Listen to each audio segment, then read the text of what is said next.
COVID, right? I'm really in day 6 now of COVID, and I've been trying to be careful with my voice. And I'm just going to say, when we stop for something like this, if there's back noise, if somebody's talking to someone in the background, that means I'm going to have to talk like this rather than talk like this. And it won't last. I just won't be able to do it. So I'm just kind of begging you, in a sense, to be thoughtful. Just think about that when we stop. Now, there's a positive side of the COVID issue, too. I am not going to be moving fast. And that's intentional. The walk that we're going to take, if I were doing it in kind of my normal pace, I could do this in an hour. We're going to do it in 2 hours. So hopefully some of you have challenges with the mobility that'll help out. But if there does come a point in time where you feel that you need to take an alternate route, so to speak, taxis or whatever, just let Steve know. I think I'll be too busy engaged with what's going on.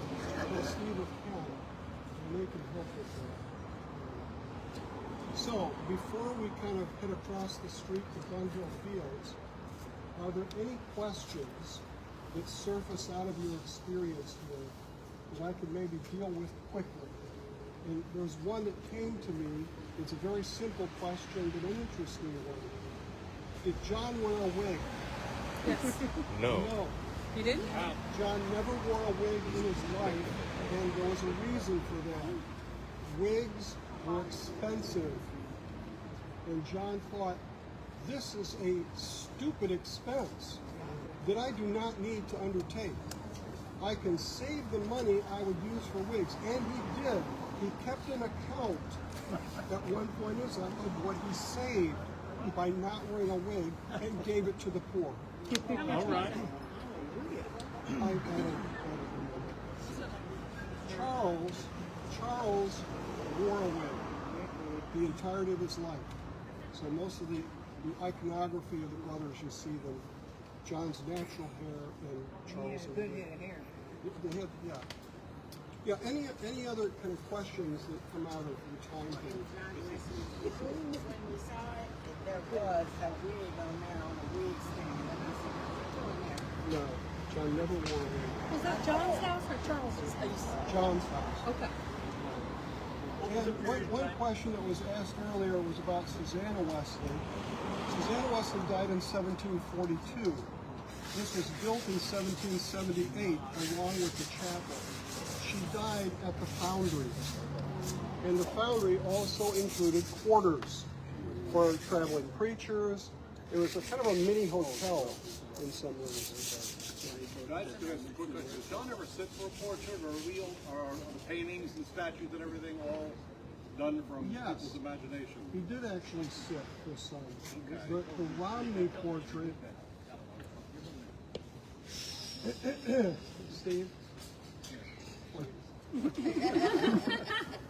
Romney portrait that many of you saw in Oxford. Did you see it in the dining hall in Oxford, behind the door? He sat for the Romney. I can't tell you. The expert on this is Peter Forsyth. He's a professor there at Oxford. We probably ought to start moving. If the questions arise, So we know the Wilks are just going to meet us at St. Paul. Katie's here. Okay, so that means if the Wilks gone, that means there should be 30 people here. Blue's here. So let me just take a. Don't move. Don't move. Sorry.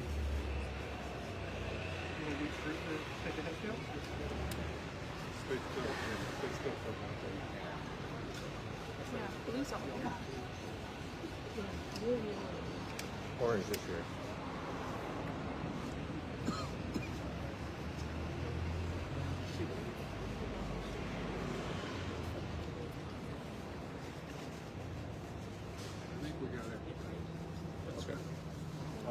Okay, two last points here before we leave. I already mentioned the foundry, which was behind us on this side, just 100 yards away. That street in the back is called Tabernacle Street. The reason is because it was named after George Whitfield's church. It was just around the corner to the left. He was, by the time he was building these structures, under the auspices of the Countess of Huntington, who was based in Bath, a very influential, wealthy woman.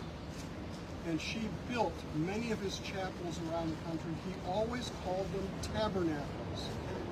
So there's a plaque for the tabernacle there. That's the name of the street. Epworth Press, which was like the United Methodist Publishing House here, was in the building next door for years on the site of the foundry.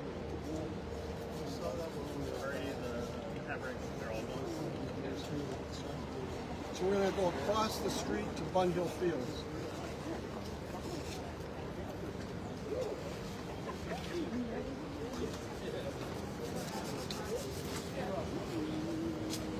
Ben, can you post the link to the live stream in the chat? Yeah, I will momentarily. Yeah, thank you.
And no, the way it works here is we preach on a kind of rolling schedule that they call the plan.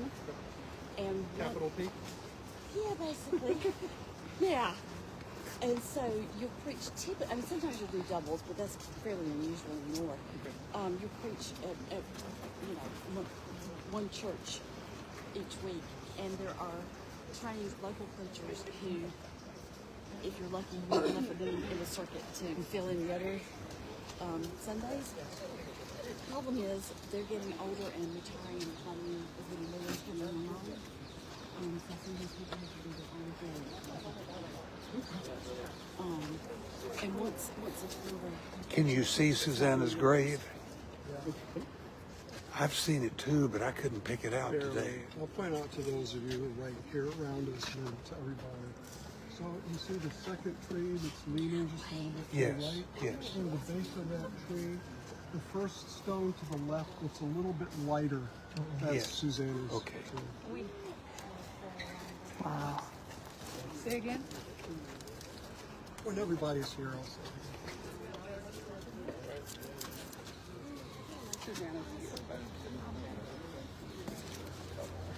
Behind the tree.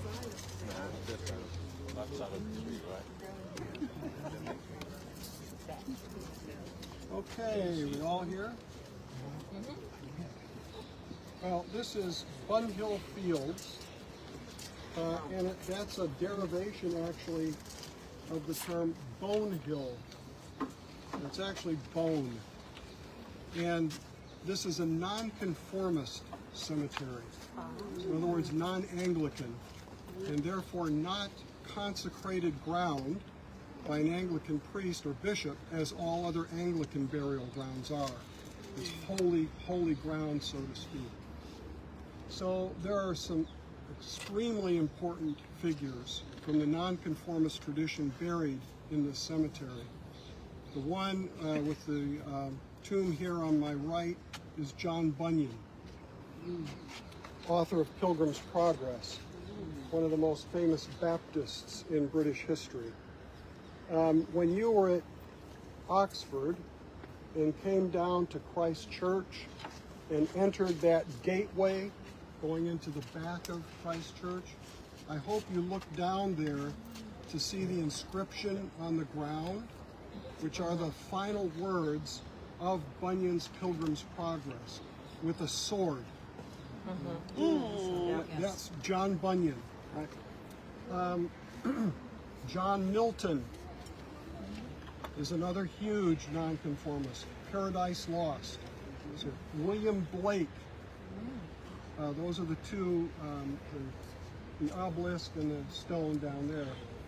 Also, it's generally believed that Isaac Watts, the father of the English hymn, is buried here. His tombstone would have been over in that quadrant over there. But I can say, I think pretty definitively, he's not buried here. There was a tombstone put in for him, but his remains were removed to a separate cemetery in another part of London. But you may hear that Isaac Watts is here as well. But for us, the most important figure, of course, is Susanna Wesley. So let me point out her tombstone first, because we won't be able to get there to it. So if you look straight behind me here to the tree that is leaning a bit to the right, go to the base of that tree, if it's in your vision, and the stone just to the left, that's a little bit lighter than those around it, is the Susanna Wesley tombstone. Now, some of you are seeing that and sorting it out. Let me just say, why in the world is Susanna Wesley buried here? Comment. And not in the consecrated ground of an Anglican cemetery? Good question. And I've never had any definitive response from any scholar that I know. However, there's no question whatsoever that John Wesley, as the oldest surviving son of the family, would have been the one with responsibility to care for her burial. And he knew that she had been the daughter, for example, of Samuel Annesley, who was known during his time as the St. Paul of nonconformity. I don't think that's been said yet. In other words, of all the descending preachers in London, he was the one held in highest esteem, her father. By the way, when Susanna was born, Daniel Defoe, who's buried right over there, was at the baptism of this final child, and asked Samuel, the father, "How many does this make for you, Samuel?" And he said, and I quote, "It's either 24 or 1/4. And he actually did not know, apparently, whether he had 24 or 25 children. He was 25. The first wife of Samuel Annesley bore him one child. And his second wife, 24. And she was the baby of the family. So when you heard earlier about the conversion of both Samuel Wesley, Susanna Annesley to the Church of England, that did create some tension between the St. Paul of nonconformity and her new C of E daughter. But that dissipated very quickly, and they had an extremely close relationship throughout their life. How many would you imagine are buried here? 100? Don't think too long about it. 100,000. There are 100,000 documented burials in this ground. Wow. So it's in layers. Oh, that's You're looking crazy. at the top layer. That whole area off to the right used to be like this. all tombstones, cleared away and cleaned out for some nice green space for people here. So when I was co-chair of the World Methodist Baptist World Alliance Dialogue, we met here in London and came here to Bunhill Fields, not because the Methodists wanted to see Susanna's grave, as most of us had, but because the Baptists, nonconformists, were anxious to come and visit the tombs of their great saints. So we spent about an hour in here with the Baptists going, look, here it is. It's over. You know, and they all rush over to see this Baptist saint within their tradition. So a very significant space in the city of London. What we're going to do is we're going to walk straight through to the other side of the field. And we go out that way? Mm-hmm. Okay. Yep.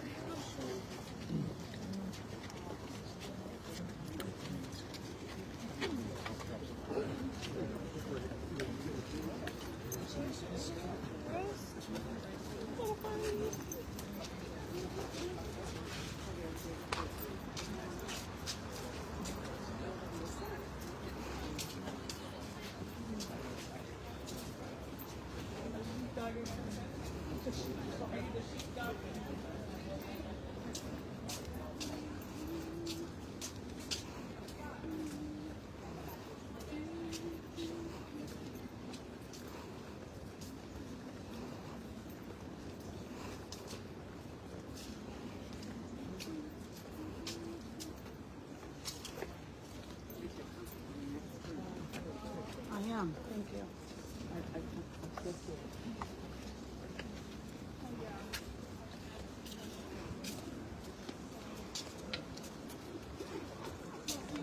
Excuse me.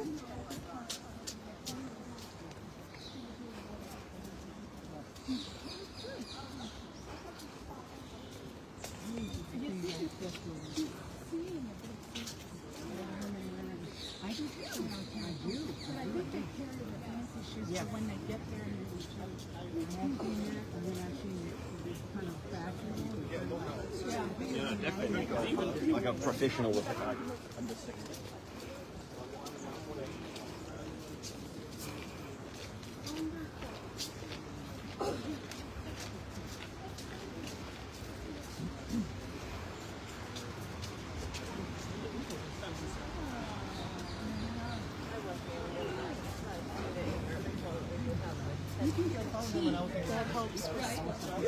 When I found this lady, at that time, it's like my heart warming experience.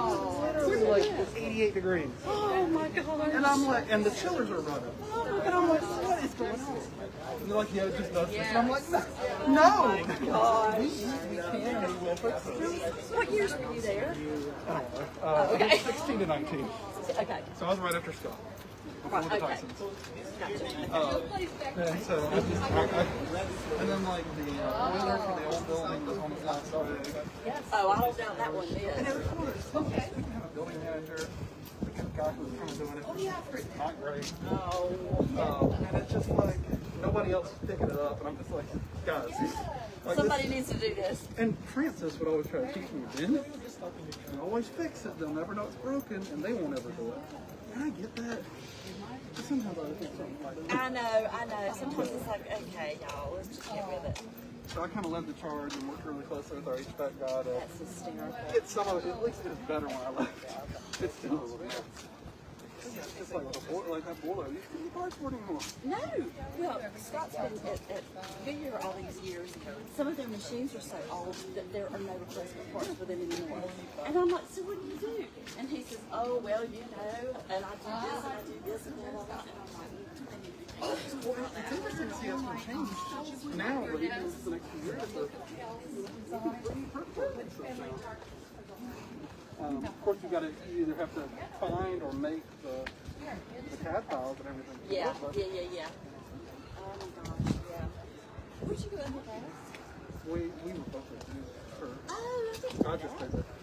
wow, okay. I didn't know about that. So yeah, I had radiators there. Yep. My freshman and my sophomore dorms were both in older parts. They didn't have air Oh, conditioning. gotcha. Man, Gotcha. those radiators. Well, You open them up at all. yeah. It's hot quick. Well, I went to Meredith undergrad, Okay. and they finally finished air conditioning all the dorms my sophomore year there, which was a marvelous and wonderful, beautiful thing. Well, my freshman year roommate caught allergies halfway through the year, Oh gosh, I can imagine. so that they'd have to put air conditioner in. Well, I was really Oh, lucky Quakers. because I wound up with air conditioning going from the beginning because yeah, it was pretty almost full. It was Yeah, I was hot for it. That's the thing. Every step of that last one gets hotter every step. yeah, man, that's serious stuff. Maybe this is an honest question. So we're speaking of Western Berry, and Susanna was very upset about Berry. Is there a reason? So guys, this says this garden is on the site of the Bun Hill Field Burial Ground, which was acquired by the Society of the Friends Quakers in 1661. The remains of many thousands of Friends lie buried here, including George Fox, the founder of the Society of Friends, who died January 13th, 1691. But your fans are usually yeah, exactly.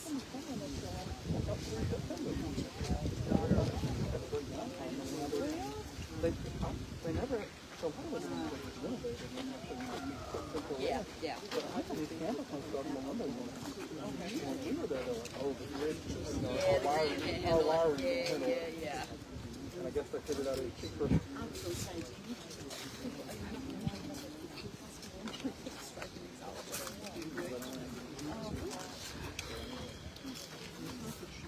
yeah.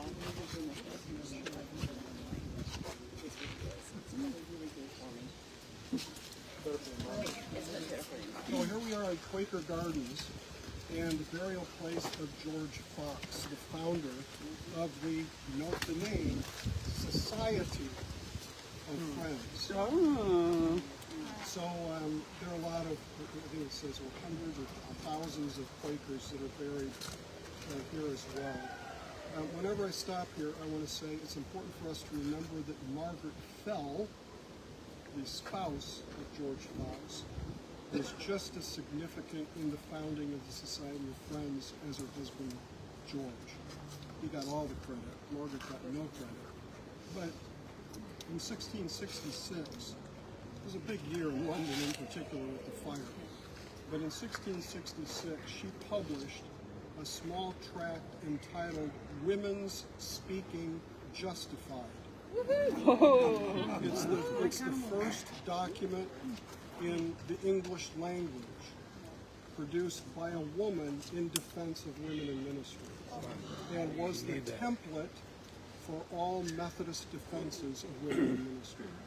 So in 1771, when Mary Bosanquet writes her letter to John Wesley to defend some of her actions, actually more asking whether they were okay than not, she based her letter upon the tract by Margaret Fell. So there were always, it was known by many, many people that there were very close connections in terms of spirit between the earlier Quakers of the 17th century and the later Methodists of the 18th century. And that did create some problems for John, because most of the feelings about the Quakers, particularly in the Church of England, were not positive about the Society of Friends. They were an anomaly. They were an enthusiastic movement. Read that, fanatic. These were religious fanatics. So the Methodists were oftentimes associated with Quakers and therefore fell into that religiously fanatic category as well. Wesley actually writes a little treatise that tells about the differences and the commonalities between Quakers and Methodists. Very interesting little document. Remember, you have to use your imagination and tear down all these buildings. There's nothing here but field, and here a burial ground. So you have a sense of how far it is that we've walked, through the buildings to get here. it's not far at all from the Wesley's Chapel. So again, kind of says something about the affinity between the two activities of Quakers in this area, because that's why this is here. So strong influence of Quakers, strong influence of Methodists, outside the parameters of the city, the ton.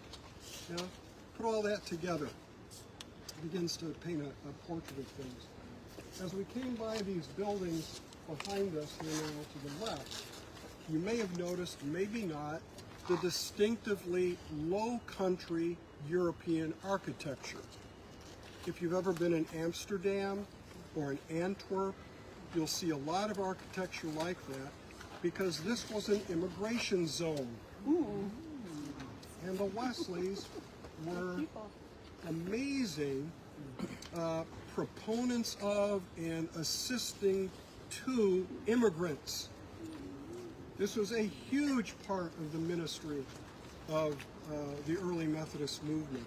It was an immigrant ministry in many ways, particularly right around here at its heartbeat. You know, we can still hear the heart throbbing from here. You know? So look around for that architecture. My main point in it is that this is also a main area in which French Protestants, Huguenots or Huguenots, emigrated to Britain, including people like Mary Bosanquet and Guillaume Fléchier, who we know as John William Fletcher, John Wesley's designated successor, both French-speaking, and along with the Belgians in this area, had a huge lace industry. So as they emigrated from Europe, they brought their lace here, and that became huge. That was their economic superstructure. So again, what isn't historic territory we're walking through here? So we're going to go around the corner, up the road, so I can show you at least the steeple of the parish church, St. Luke's. Did you say lace or lace?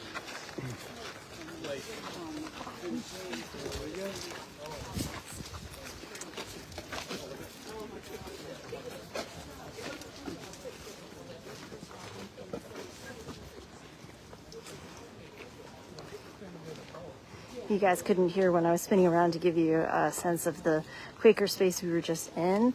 Paul was noting just how close it is to the Methodist cemetery that we just left, where Susanna Wesley is buried, along with a number of folks in different denominations. You know, you mentioned Paul or John Bunyan, Pilgrim's Progress. And you guys might remember seeing that sword when we went to Christ Church the other day. So a lot of different denominations, a lot of different nationalities. This was an immigrant area just coming together.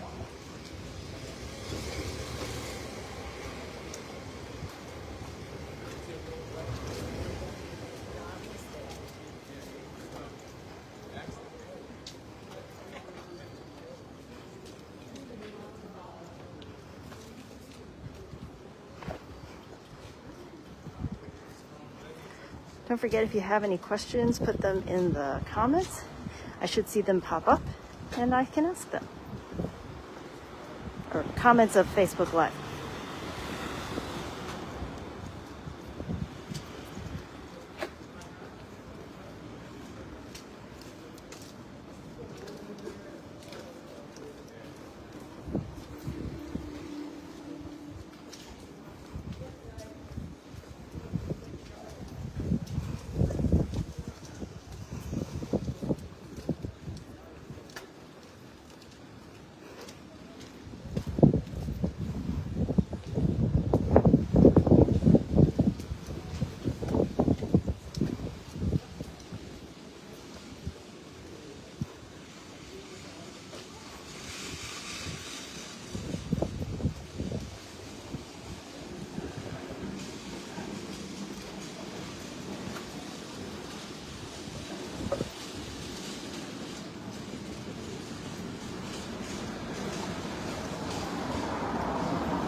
Sorry for the dead time. While people catch up.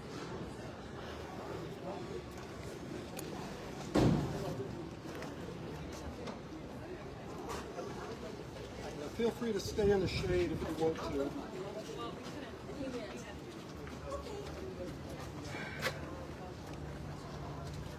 And you guys probably have time for a haircut if you want to pop in there. Yeah.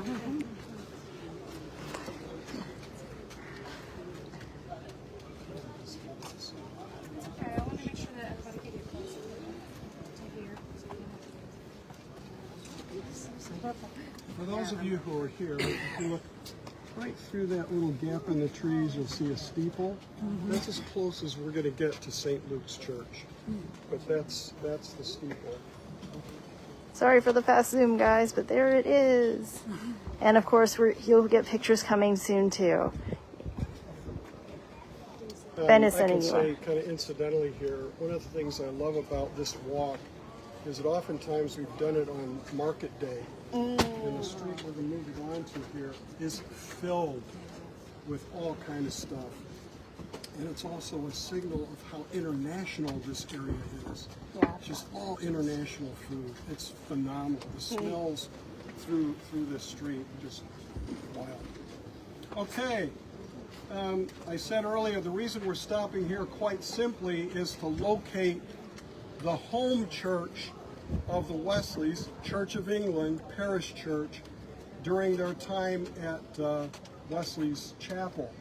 So some of you can't see it now, but as you walk this direction, in the gap between the trees and the building, you'll see a tall white steeple. And that's St. Luke's Church.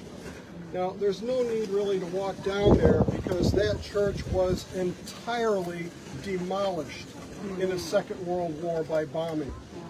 This area of London was heavily bombed, as is clearly indicated by all the buildings around us. All of these are post-war buildings, all of them. So the way in which the chapel escaped being demolished is a bit of a miracle in and of itself, given its location. So this is where John and Charles Wesley, when they were here in London, would receive communion regularly if they didn't go to St. Paul's, which tended to be their go-to place, really, to be honest. But they were in pretty close relationships with most of the rectors at St. Luke's, had pretty good relationships, but there, as in most places, were prohibited from preaching at a later point in time. I think as early as the early 1750s. So you're saying the tower survived the bomb? No. That's just to mark so you can see where the church is. Oh. That's just the spire of the contemporary St. Luke's Church. So we're going to take a left down this.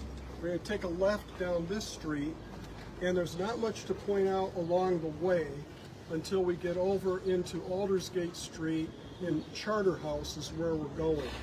But we're going to be going under the Barbican, if that means anything. Yes. One of the major entertainment centers, which was developed again after the bombing of the Second World War in order to reclaim that space in a positive way.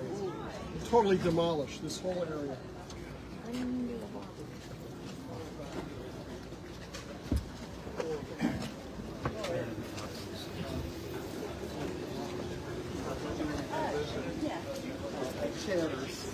Oh, yes. Yeah. Actually, went out there. And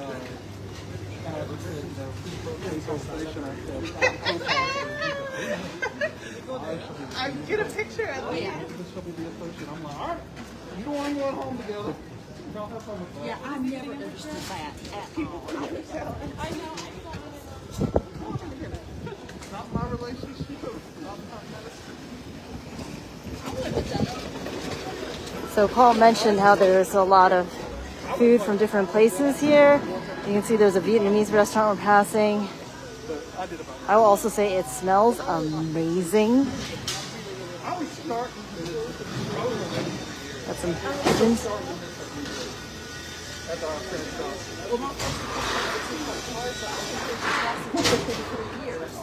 And so and A burrito truck. And I always say, I said, but you know what? I said, Village kitchen. We got some kebabs.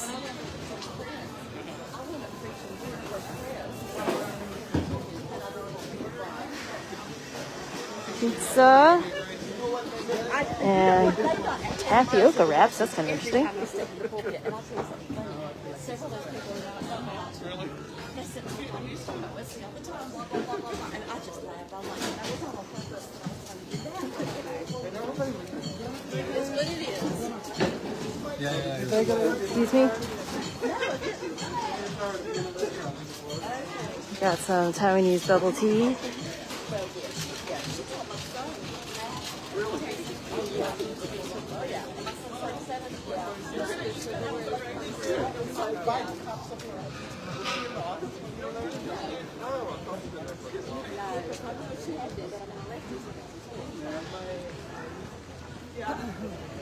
A lot of people were no longer there by the time you got here. I'm guessing Tony was there, right? Tony was there, yes. So, you know, Tony, that was one of the things that we were trying to figure out how to handle well. If he really needed to fully retire, he wanted to kind of keep this like.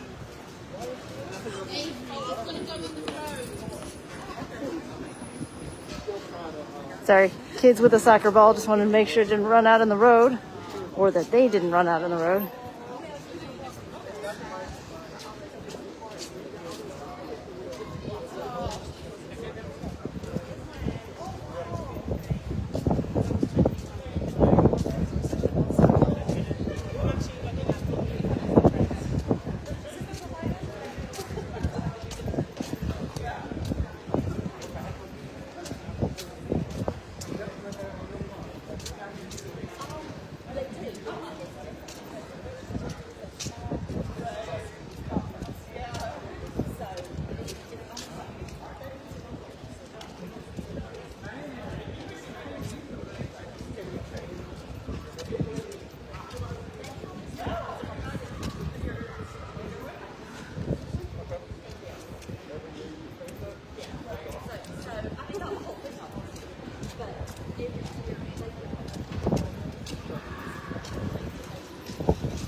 Enjoying watching my backpack walk down the street. But I was never on Why don't we just pause here and just let the group kind of catch up and see if there are any questions that any of you have along the way here. Such an integrated community would have increased something. Yeah, well, I think let me kind of answer that from the contemporary situation backwards. One of the things I didn't say at Wesley's Chapel is that community is now at least, and I'm probably underestimating, 2/3 to 3/4 immigrant. Only about a quarter or a third of the membership of Wesley's Chapel are English. The Ghanaians are probably the largest group. So the woman that is leading you through the Ghanaians, they're very, very typically Ghanaian culturally. So the immigration continues to shape Methodism today in dramatic ways. Essentially, those areas that were evangelized by Methodist mission in the 19th century now returning to Great Britain to evangelize British Methodism.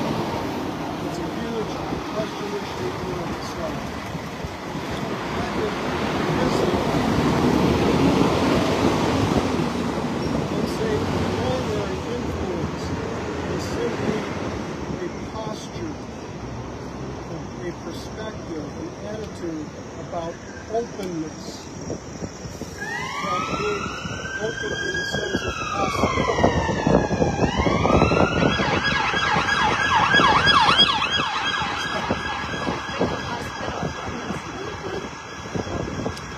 early Methodist society and communities were noted for their hospitality.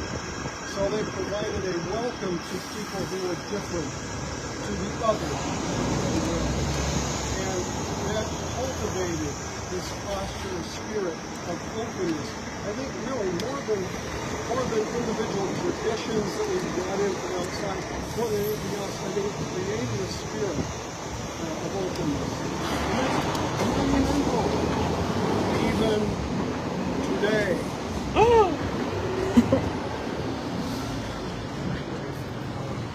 Open minds, open hearts, open doors.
Paul, Janine back at Salem wants to know what neighborhood we're in exactly.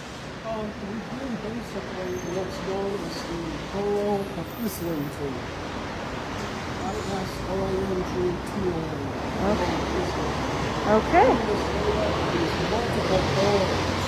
It's all about New York. New York City.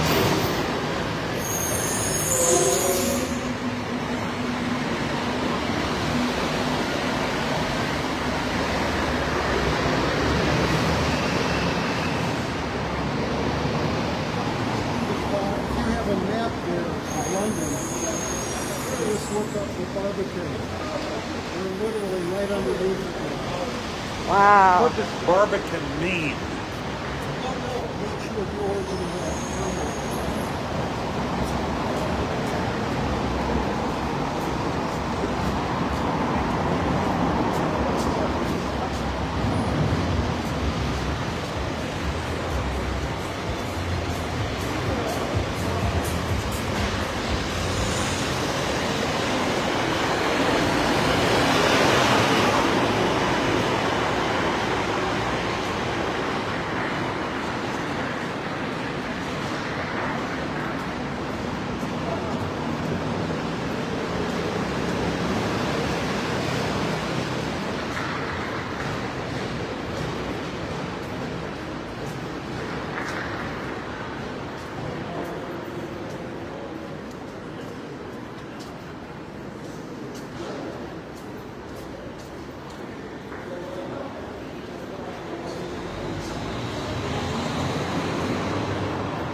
Watch out.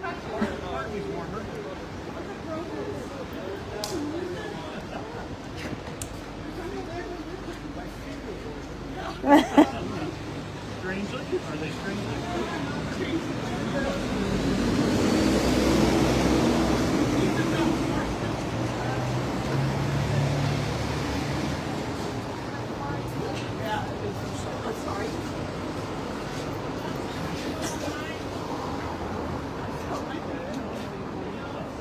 Vedi come ti senti?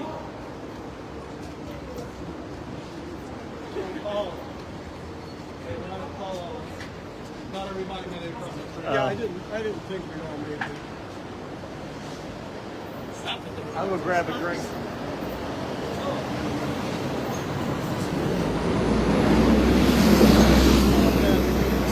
Hey, Joe. Parioli. Apparently we just lost about 5 people. Hey, Joe. Parioli.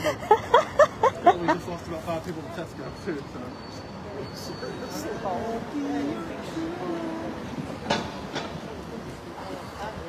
Make sure you leave some space for pedestrians.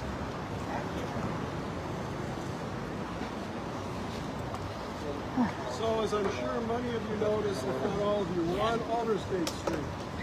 So we're close. We're close. But meet the dead.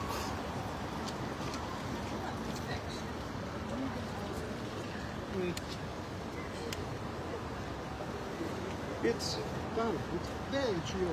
Parioli. What's the matter? Vecchio. Parioli.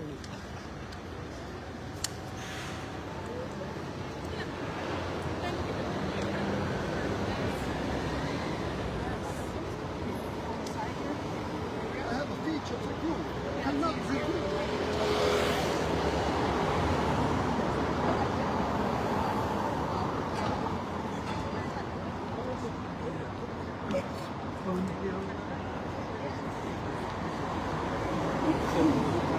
Conversation in his honor. Like, yes, special topics. Like, you're just like, hey, I'm here, things are going well, everything's fine. I had to get the bishop's permission to be re-invited, obviously. Oh, really? Okay. Yeah. So she had to fill out something to send to us here. Yeah, we were sitting here together actually. But I was in Memphis. Parioli. But I was in Memphis then. Vecchio. Parioli. So no, actually. You see what you did yesterday? You have to pay extra Okay, for the that. only reason I stopped here is to give you a breather. It's really the only reason, except to make sure you've noticed or now know we are on Aldersgate Street. Yeah. If you look across the street, there you see it posted. But we are not yet to where we need to be related to Aldersgate Street. But we are on Carthusian Street. Anybody tell me what a Carthusian is? Somebody from Carthusia. Somebody went to Charter House. You're ahead of the story. The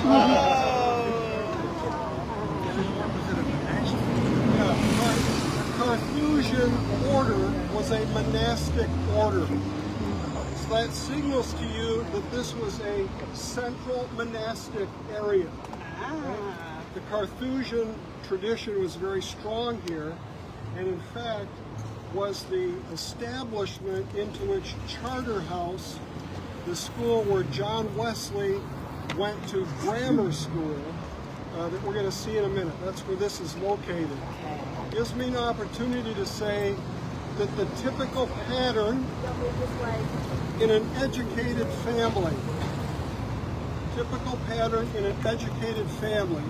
would be to send your sons off to boarding school at around the age of 10. So they would leave home, go to a grammar school like Charterhouse to prepare themselves for whatever future education was in store for them. So John came here to Charterhouse. Charles, however, went to Westminster College. So if any of you have been to the Westminster Square, if you are standing and looking at the entrance to Westminster Abbey, just behind you and to your right is the entrance to Westminster School. It's literally in the shadow of the Abbey. That's where Charles went. But there's more to the story. When he went, his at that time about 27-year-old brother Samuel was the head usher of Westminster College. Now that's just a high level in terms of tutors there. So in other words, Charles had the wonderful opportunity to be under the shadow of his oldest brother there at Westminster.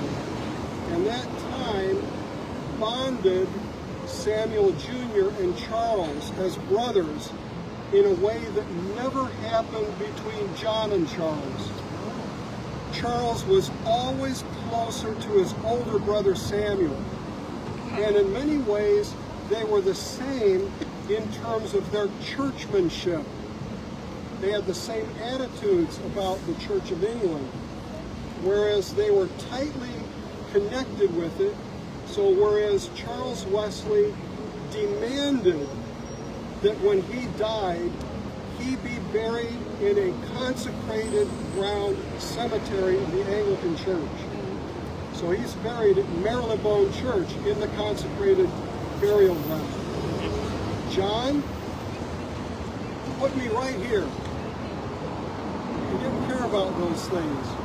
So very interesting difference between the brothers in that regard.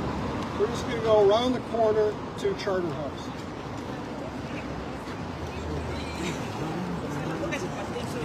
Oh, sorry.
This is the side of where Perot lived. Hercule Poirot lived in that apartment building. Really? Well, that's cool. The David Suchet Poirot.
You know what to do.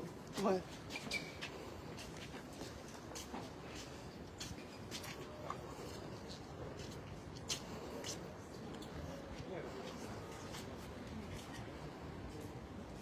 You mentioned somebody named. You're following me, taking pictures of flowers.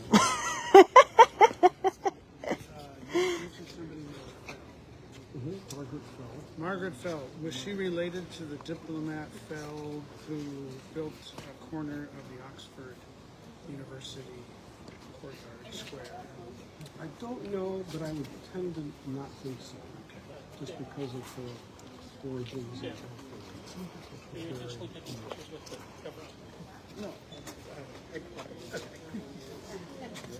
But thank you. It looked like you were taking one with it still. No, he's not done. MJ, you want to be an extra? So guys, we're in this beautiful garden and Ben is taking 360 photos, so don't worry, you will get to see all of it. Okay, are you all hearing my voice? Yes. Yep. First thing I have to do is acknowledge the fact that this is the location of one of my ultimate embarrassments. Most of you have not yet heard my Zoolander stuff. Because I've not, well, that's right, let's do this for Melanie. Are you going to videotape this or something? For Melody Garden? So I'll let him get his camera ready and simply say that I was on a Zoolander binge on this particular pilgrimage. And I came here, and you have to understand, in the earlier pilgrimages, all of this was covered by hedgerows. Thank you. All of this was covered by hedgerows. You couldn't even see into here. So we just come and walk by and say, that was Charterhouse. And they go, great. Then they took down the hedgerows and opened this up, which was phenomenal. And then they put this miniature here. So I was standing here, and I said, what is this? A school for ants? How do you expect the students to get into this building? Wow. And I turned around, and the curator of Charterhouse was standing right behind me. And so, what are you doing? So anyway, this is Charterhouse School, where John began his formal education outside of homeschool with Susanna at around the age of 10. There are parts of the original Carthusian monastery that do remain. You can kind of tell it by the materials in the building. So the tower, you can see the bottom half of the tower, most of it was the original tower of the chapel. And that is the chapel, now most of it rebuilt externally. But that was a chapel in which he would have worshiped daily in morning and evening prayer, as well as regular services on Sunday and sometimes other times of the week as well. It was a very typical public school, as it is described in Britain, kind of the opposite of what you'd think using American English. We think of this as a private school.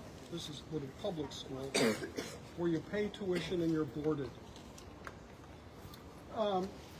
He was poor. You know, he came out of a poor parish family. So here, as well as at Oxford, he earned his way mostly through service, through servanthood in the community. And there were times when he would write home to Susanna and Samuel in Epworth and say, for the last 3 weeks, I've only had bread and water for my meals. So it literally was surviving on bread and water here. It was a rigorous, I think I would say, from our standards, our perspective today in the 21st century, very harsh kind of educational experience. But in later years, he really did look back on Charterhouse in a very positive way and felt that this was a part of the foundation that God was building in his life for the ministry that he had in later years, and primarily through the acquisition and mastering of languages. So the whole curriculum, as I mentioned the other day about Oxford at university level, was based on the classics and learning not simply to read, but actually to write in, to compose, particularly in Latin. Not so much Greek and Hebrew, but certainly in Latin. So a lot of their time is spent composing poetry, for example. So you heard the other day about Samuel Wesley, the father, spending a lot of his time composing a poetic, a lyrical form of the book of Job, poetry.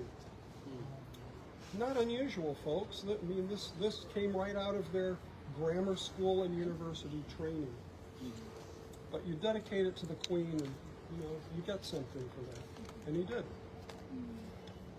So a very special place. Right now, as you're standing here, you're probably thinking, wow, how gorgeous and peaceful and just a beautiful place. And well, it is. But the butchery for the whole city of London is about 100 yards from us. And you feel the way the wind is blowing, right? That's the normal weather pattern here. So when it was market day, and I think that was either 2 or 3 days every week, they would be butchering over there. You can only begin to imagine the smells in this area. Pretty horrendous. I grew up in Chicago area, so old Chicagoans who actually knew the old butcheries in the south side of Chicago knew a little bit about what that was like. So here, I think I want to say again, John Wesley is experiencing both a form of elitism, in the ability to be in a school like this. There's no other way to put it. Charterhouse was an extremely elite school, one of the best in London, alongside a Westminster.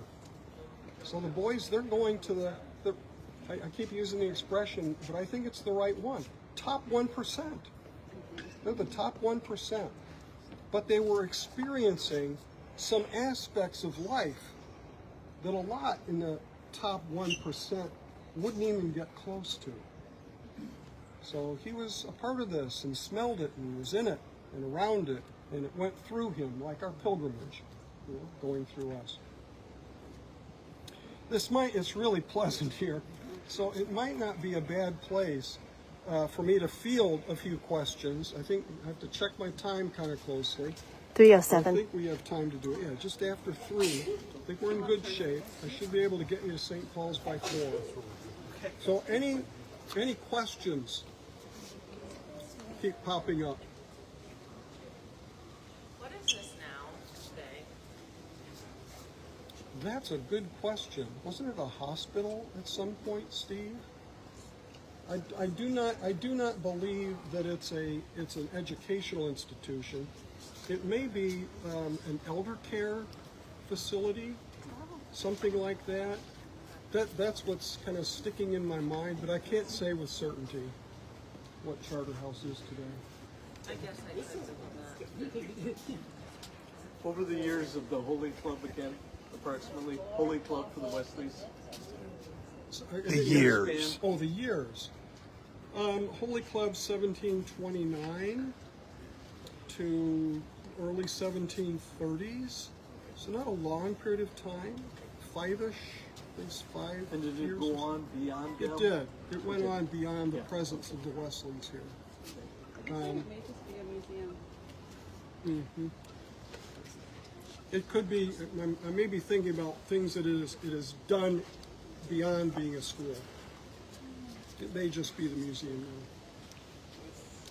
now. But it's an absolutely gorgeous place. As we go down the square here, take a look back to what are some of the surviving medieval structures along this wing.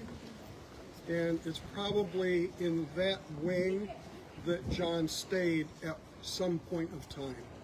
Here, it's impossible to figure out what room was he in. No way to know. So this museum would have the history of Charterhouse when it was a school? Yes. Looks And like it they still does have have- services. Go ahead, Don.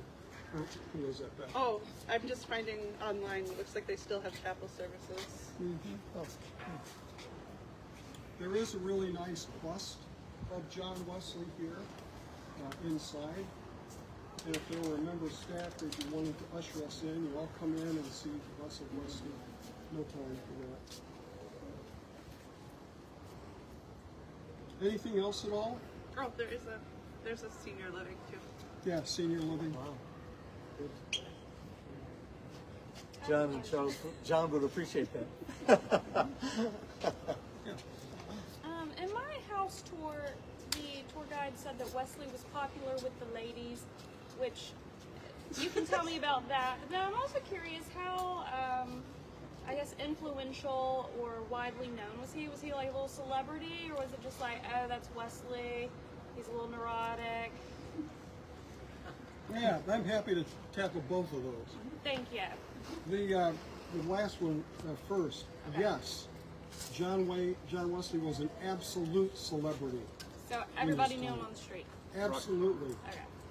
If he were up in the north part of England, and anybody heard that John Wesley was coming, it would create an anticipation, an excitement about his coming. Would it be comparable to Billy Graham? Particularly in later years. Now, in the early years, particularly the 1740s, before he was as well known globally in England, he was hated by many because he was stirring up in the minds of people the same kind of fanaticism that led to the Civil War and all the civil and religious unrest of the previous century, still in their memory. You know, on the street it would be, he reminds me an awful lot of, you know, avoid what they happened in the 17th century. I mean, it would have been animosity because they did not want to be thrown into that again. In terms of women, this is a huge issue with regard to John Wesley. And a lot of the attitudes about, and Donna could speak to this probably just as much or better than I could. So much of the attitude about John Wesley in this regard is based on documents that are not properly handled. I think I've said this a couple times. With John Wesley, you have the published journal, you have the manuscript journal, and you have his diary.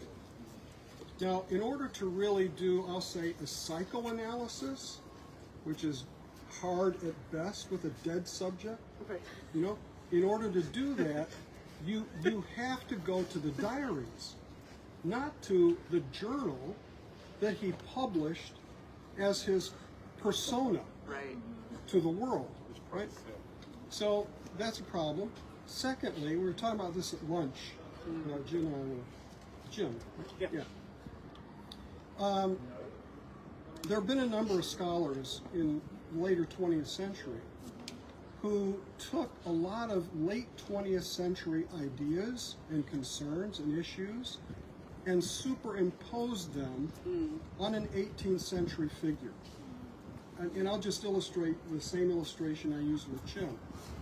There was one scholar, Abe Love is his name, and he would take phrases taken out of John Wesley's journal and put a 20th century spin on those phrases.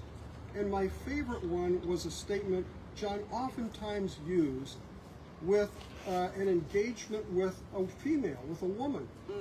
And he would say, I had my way with her. Oh my God.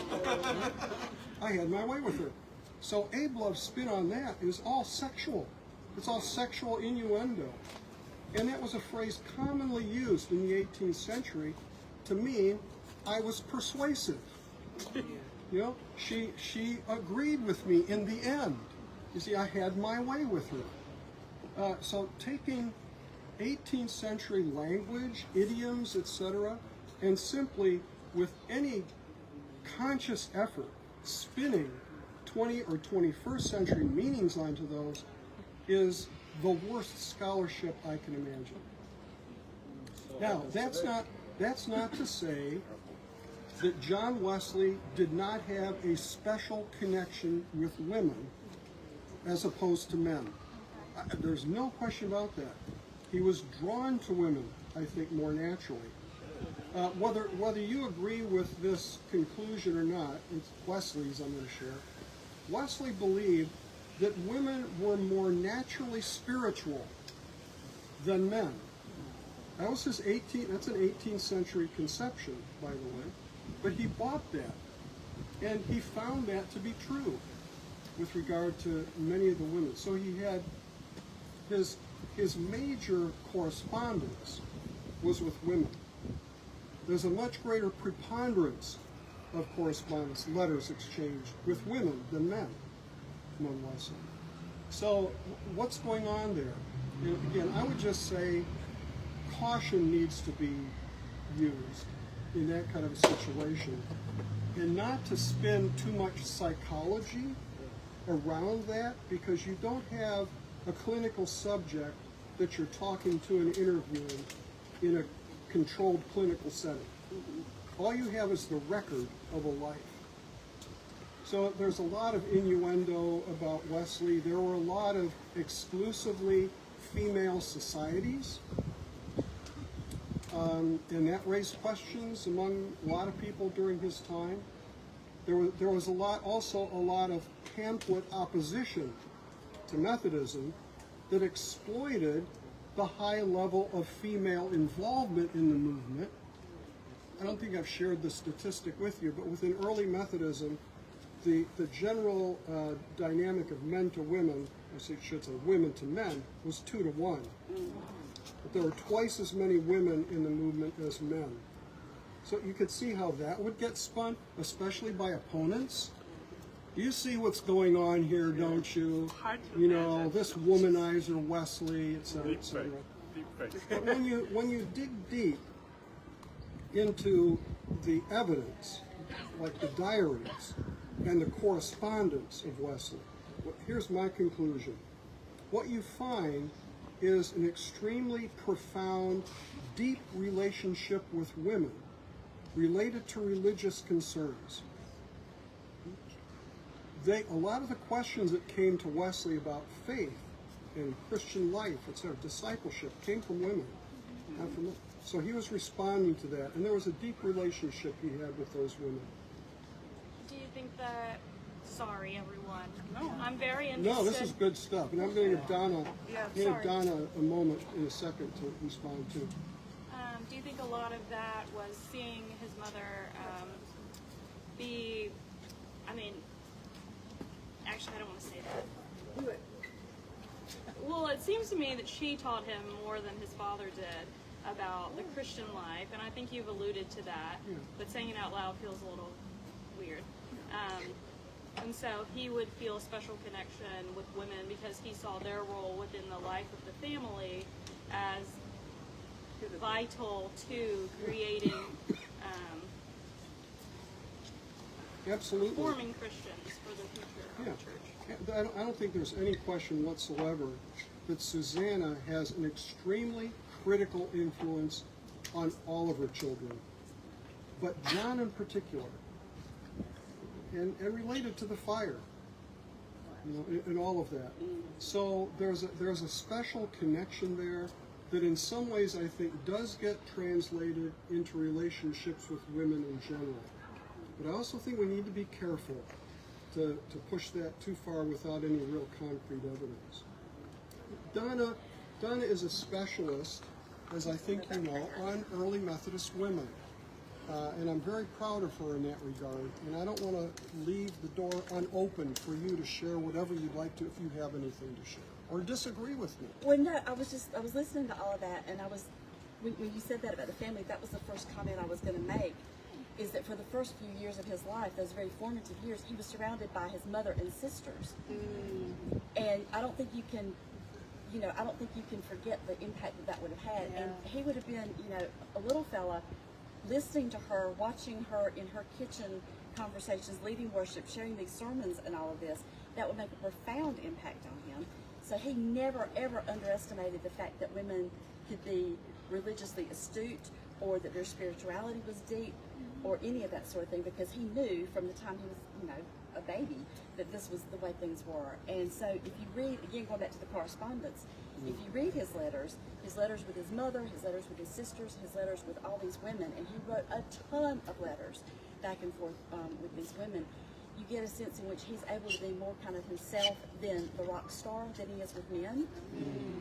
And I think it's because he had that very early kind of grounding in being in this very kind of feminine environment before coming to this very masculine environment where there were no women. So just imagine what that must have been, you know, what that must have been like for him. But yeah, I think absolutely all those things played into the way that he was. And I think too, if you heard or read anything about his sister Hetty and her very sad life, the way that he defended her against his father, I think that had a profound impact on the way he treated other women who had questionable sexual backgrounds or whatever, because he didn't treat them like they were, you know, beyond hope, or they were, you know, dirty or terrible or anything. And in fact, Sarah Ryan became one of the housekeepers at the new room. So again, with what Paul was saying, you know, I think we have to be really careful in reading in what we think was being said and done, but to recognize some of those things, because I think he did have a very profound friendship with a lot of women. And, you know, yeah, okay, so he was very well known and popular and all that. Of course, that's going to attract attention from the opposite sex. How could it not?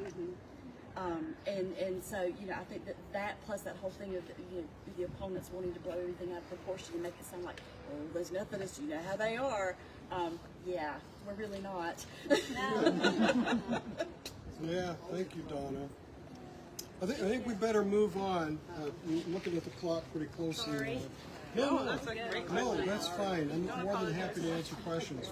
Let me just give you. Well, let me just give you a quick preview. Unless there's people coming through and we're kind of blocking the way, so if we can make a way for people to move. So let me just give you a really quick blueprint. The next thing we're going to see is St. Bartholomew the Great, the oldest church in the City of London, which has very important Wesley connections. And then we'll go around into Little Britain to see the conversion place of Aldersgate Flame that commemorates Aldersgate Day, and from there directly to St. Paul's. So we've got about 45 minutes to do all that, and I think we can probably do it. I would have loved to have been there when you did that about Zoolander.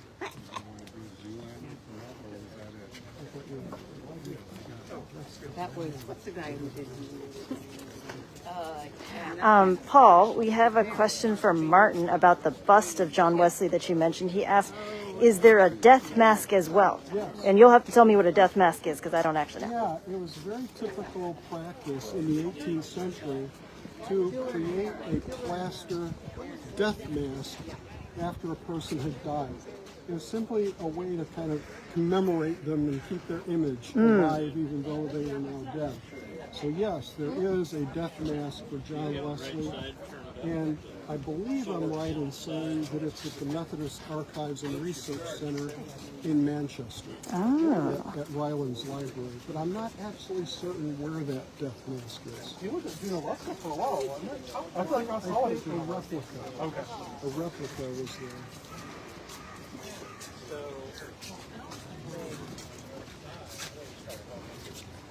Yeah, it's kind of a gruesome thing in a way. But you can see, there's no photography.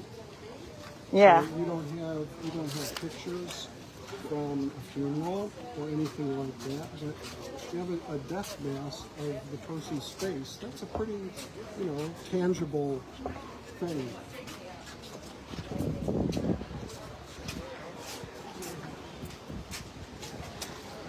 Thanks, Paul. Also, sorry about following you around the flowers. I didn't know when you were going to stop. So. Okay. Paul, with all his relations with these great women, how did he end up with his wife?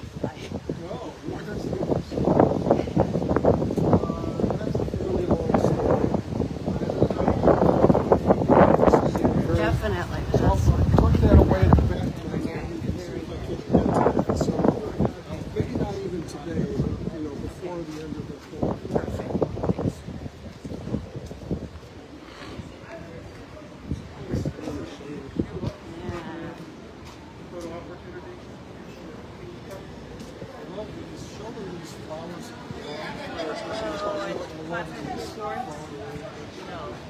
Flowers. There are lots of flowers.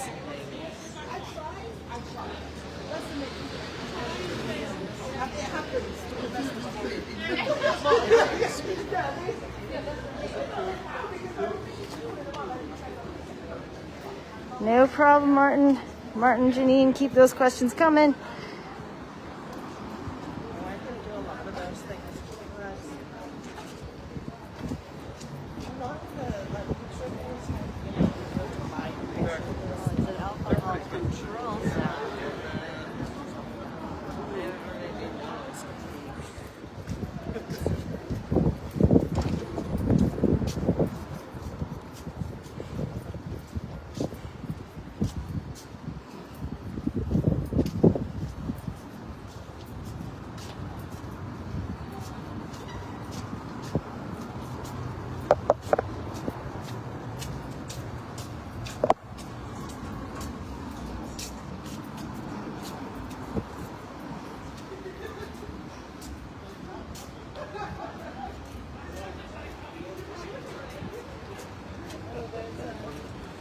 What are we looking at?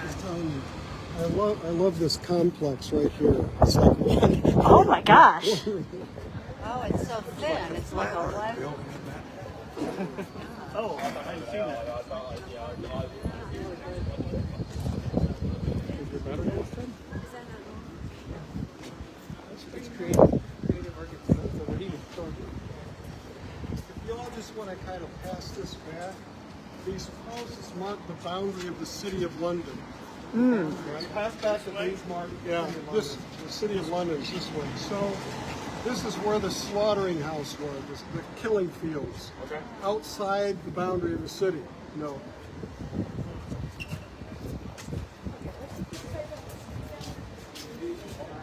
Mark the city boundaries on that side where the slaughterhouse was. This is city.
devoted to the killing of cattle and sheep. Oh.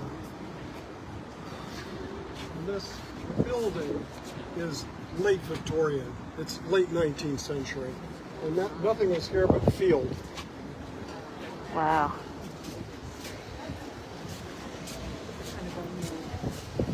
Oh, Martin, I did not know that. Often displayed with a mirror reflecting the depth of the plaster.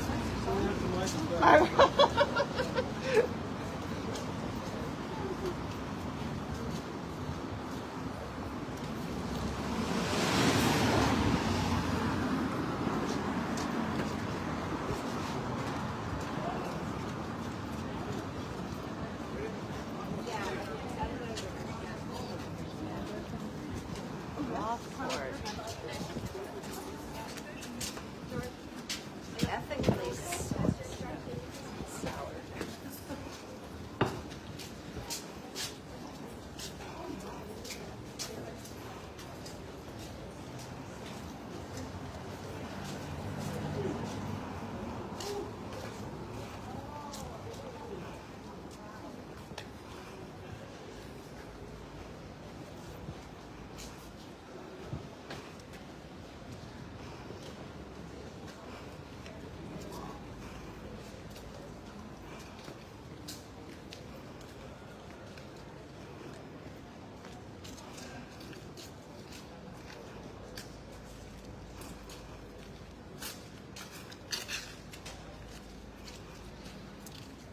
Feel free to take a seat if you want to. Rest a moment.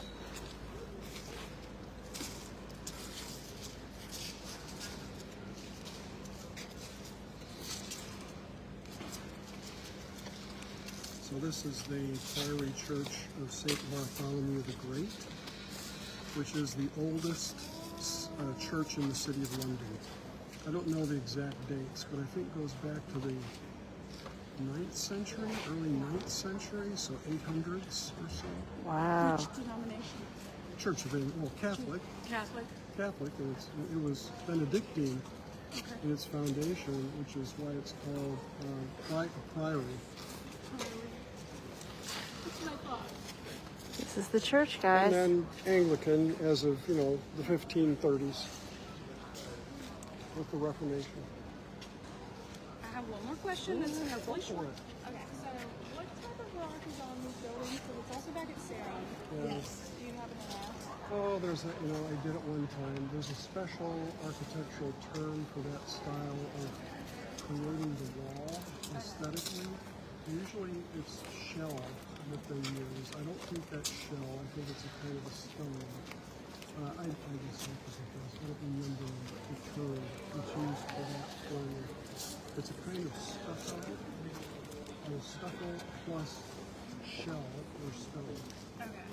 So it's kind of like a fresco in some ways, except that's painted in fresh plaster. So I have a follow-up to the John bloodline. Yeah. The only story I remember hearing in seminary was about his disastrous engagement in Georgia. Yeah. So where was that in relation to? It's not like was that his first? He was pretty young, right at that point, right after his father died, or where was that in his chronology? Let me answer that, and another question similar to it that was asked at a later point. Okay. I'll find some time to it, so don't forget it, and make sure I get that. My life will go on if we don't answer, but I'm just curious because we got it. There's no doubt. Maybe on the bus later tonight. Hey, can all of you hear me? Yeah. I'm just really aware that when you turn your head, nobody back there can hear anything. So if those behind me, if you want to hear, you probably have to get on this side of me. The Priory Church of St. Bartholomew the Great is the oldest church in the city of London. I can't give you an exact date, but I believe it's 9th century establishment, so 800s. And the term Priory Church gives you the clear indication this has monastic foundations. So it's Benedictine originally, and probably a church associated with a Benedictine monastery. But it is the oldest church. The other interesting thing about it, it has monumental associations with important figures in the history of the English church. How many of you know the name William Tyndale? Yep. Translator of the Bible, was ordained in this church. How many of you know the name Benjamin Franklin? Benjamin Franklin established his very first printing press in this church. Franklin came to England when he was 18. And there are other things I could have said about Franklin along the way. Almost every place we've been, literally. But this is a big first for him here. I'm trying to think who else is in that lineage of big names. William Blake, who was a nonconformist, began his life as an Anglican. I believe he was confirmed here. So I could go on and on. But the Wesley connection is that this pulpit remained open to John Wesley longer than any other English church during his lifetime. In other words, this was the last church in London to close its doors to John Wesley. And that was in, I think, around 1756. So they did eventually. They did eventually. What'd it take? But it had a string of, I believe it's a rector here, not a vicar, a string of rectors that were supportive one of whom had actually been converted in the evangelistic, I'll call it revival, of the Calvinist Methodist, Lorenzo Dow. So there was Calvinistic Methodism parallel with Arminian Wesleyan Methodism, and oftentimes, you know, those came together in an interesting relationship between those two currents of development. So just a very historic church. The other thing I wanted to point out here is, unfortunately, the scaffolded house just behind us here, first time I've ever seen it scaffolded, which is, claims to be, that's right, the house that has had the longest continuous residency in London. So somebody has been continuously, not the same person, resident in that house since, I think the date says 1349, oh, so it's an old house.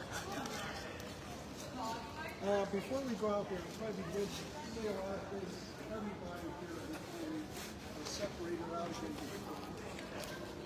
We go through the bottom of that house and out the other side.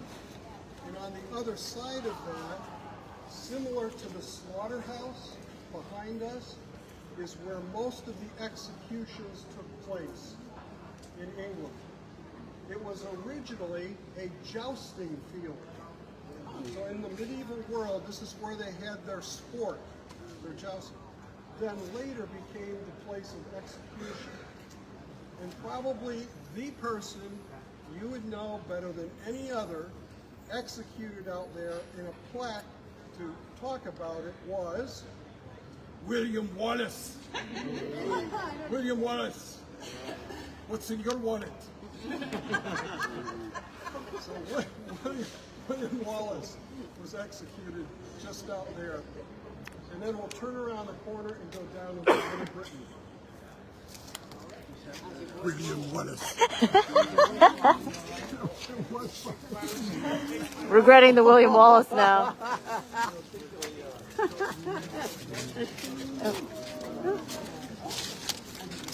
Ah.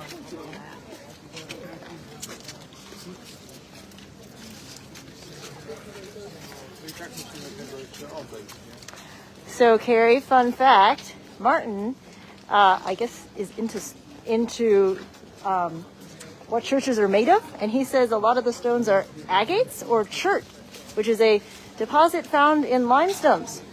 So, fun fact. Okay. Is there, do we know if there's a particular reason why? Was it just because it's beautiful? Was there something about Gothic architecture that they wanted to do this? Was it only in a certain time period? I do not know, but Martin, feel free to. Sorry, this is very interesting. No, I was going to say. Information. I continue to ask questions. I know it's annoying. No, it's great. But yeah, Martin, if you know the answer, feel free to weigh in. But also, no pressure if you don't. Like, we'll ask around. If anyone's interested, But the Wallace plaque is just a little down there on the left. But I'm not going to take people there. If anybody wants to go take a picture, feel free. Joe, I think that one's the William Wallace plaque is down there.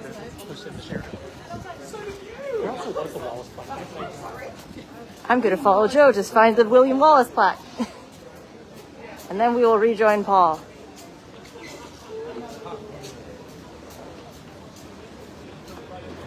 Say hey, Joe, to our friends at home. What's that? Oh, I said wave. Hey! This is the William Wallace plaque. Scottish patriot, born in Elderslie, Renfrewshire, circa 1270 AD, who from the year 1296 fought dauntlessly in defense of his country's liberty and independence in the face of fearful odds and great hardship, being eventually betrayed and captured, brought to London, and put to death near this spot on the 23rd of August, 1305. Okay, now, please excuse the fact that we're about to run, so it's going to be a bumpy ride.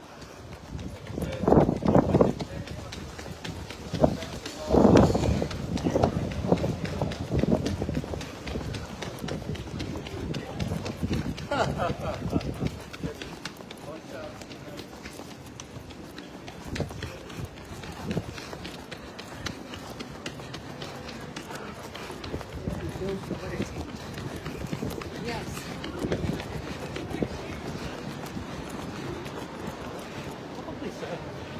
Oh, a little more.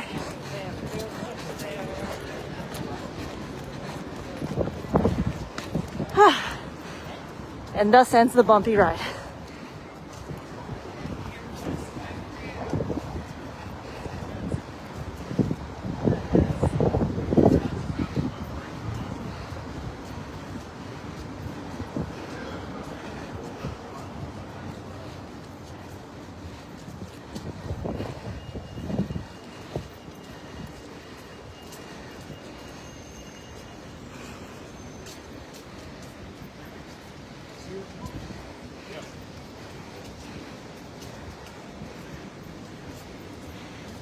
Thanks, Janine.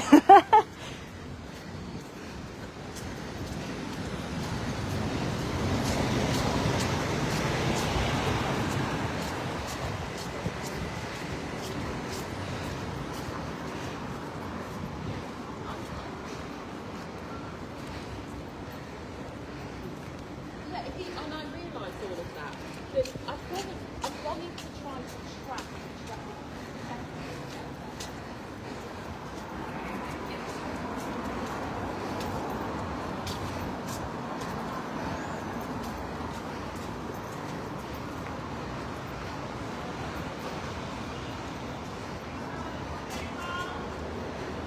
Hey, Paul.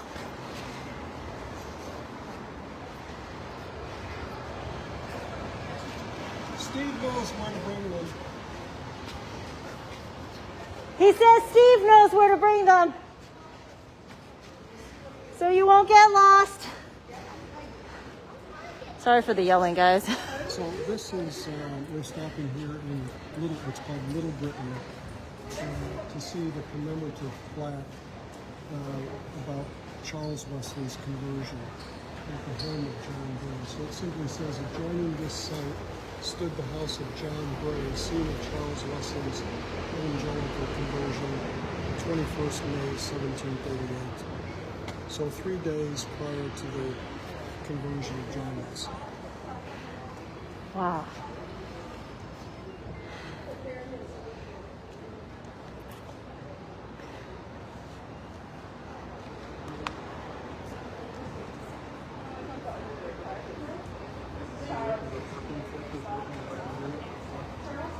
Come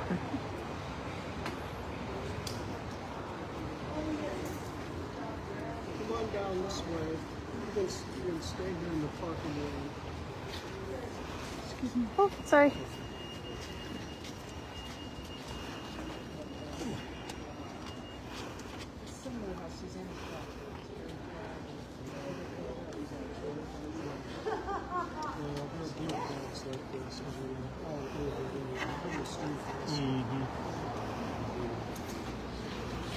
Hey, can you all hear me? So we're stopping here in Little Britain simply for you to see the area of Charles Wesley's conversion in the home of John Bray. I believe there's material in your journal about this. I'm not going to say more because we're getting close on time. But this is where Charles Wesley experienced his conversion 3 days prior to John Wesley. So 21st of May, 1738. I'll just tell you a quick story. We were here, it was either last year or the year before, with a group just like this here. And there was a truck with several, to us, I think obviously Africans that were unloading the truck. And we sang a hymn. And they began singing with us. And I said, "Are you Methodist?" And he said, "Yes." "Where are you from?" "Ghana." So here were Ghana workers offloading a truck, singing a hymn with us at the site of Charles Wesley's conversion. Cool. Does it get better than that? That's great. So again, there's the plaque. Yeah.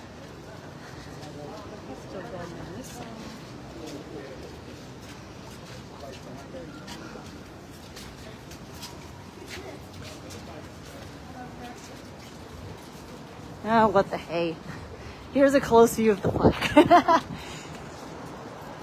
Joining the sites of the house of John Bray, Scene of Charles Wesley's evangelical conversion, May 21st, 1738. All right. I won't run you this time because I think I can just walk very quickly and get to the front.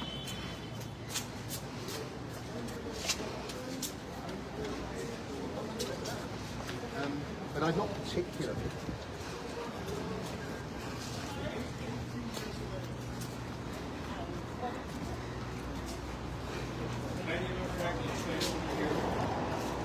Benjamin Franklin also stayed over here somewhere. When he was how old?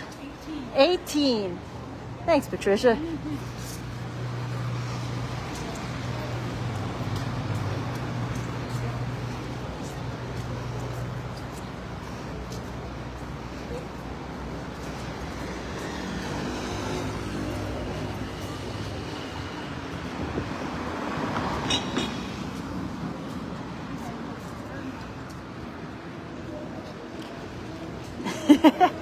Martin, you are very kind. I'm very much an amateur. Is that a Wesley hymn? Remix version.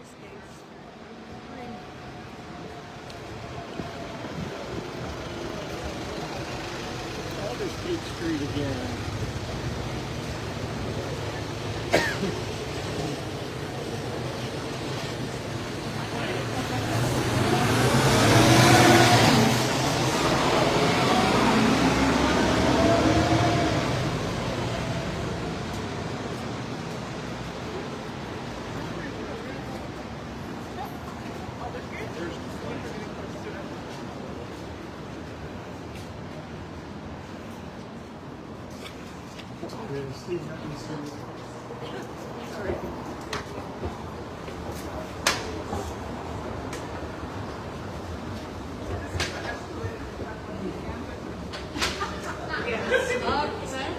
The last 2 years, this is broken. Oh no. Yeah, it's not fun. It was closed. It couldn't even use it.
That I should gain. I heard you, King.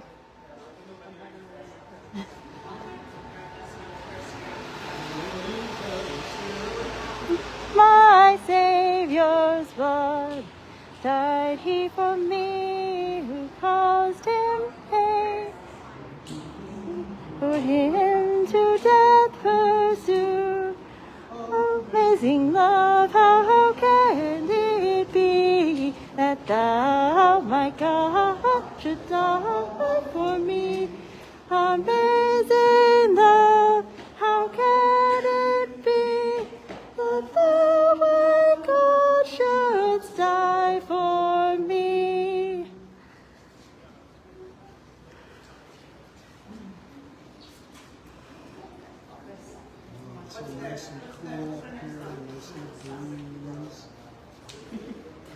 can see the flame blowing a little bit in the wind.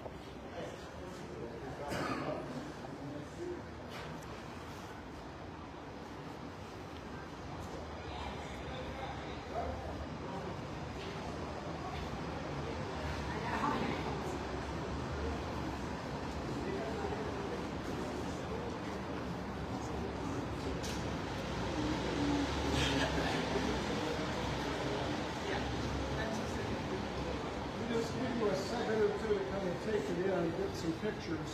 Then we definitely want to sing a couple stanzas, perhaps, of 4,000 Tongues to Sing, and fulfill our tradition in doing that. And oftentimes we've read the statement from the published journal of John Wesley before. I think we're just going to let you read it because we're a little bit tight on time. It's 3:51, so 9 minutes before. Our goal was to get the St. Paul's at 4. And we won't do 15 minutes at least. So we want to give you enough break to use the toilets there if you need to do that. And then queue to get through security into the cathedral maybe at 4:20. And then hope that we can get places in the park. So take a few pictures and then we can sing together and we'll get a picture of the whole group here as well. So we may be able to get off here by 4, let's say the next 8 minutes or so. We don't want to rush it either. This is kind of the high point of the walk here as we come to the remembrance of all this work. So if any of you want to come up a bit closer to get pictures, feel free to do that.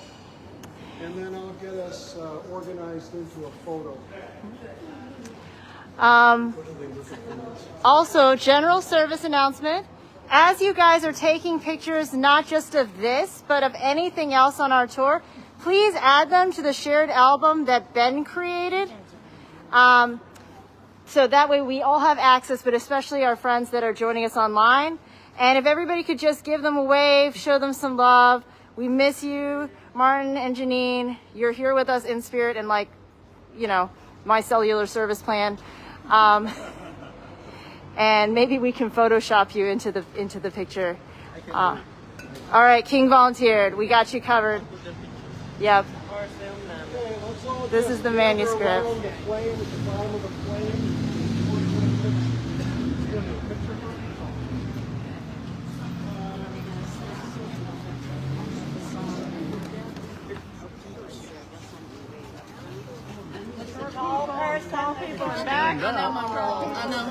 Martin, so it's not a hymn, it's a published manuscript from May 24th, 1738.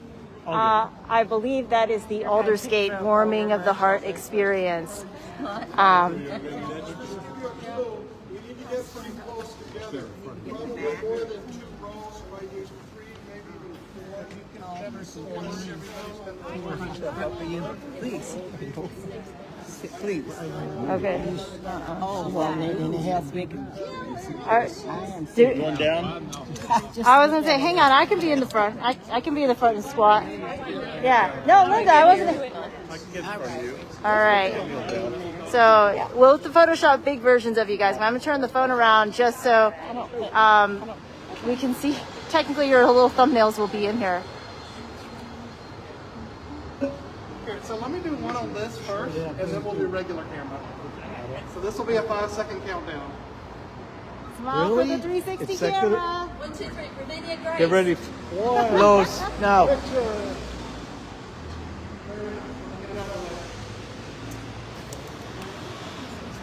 right.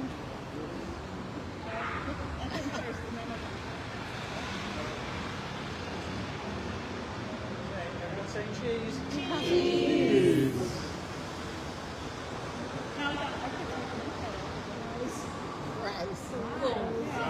Omelette. Omelette. Okay. Flipping around. Okay.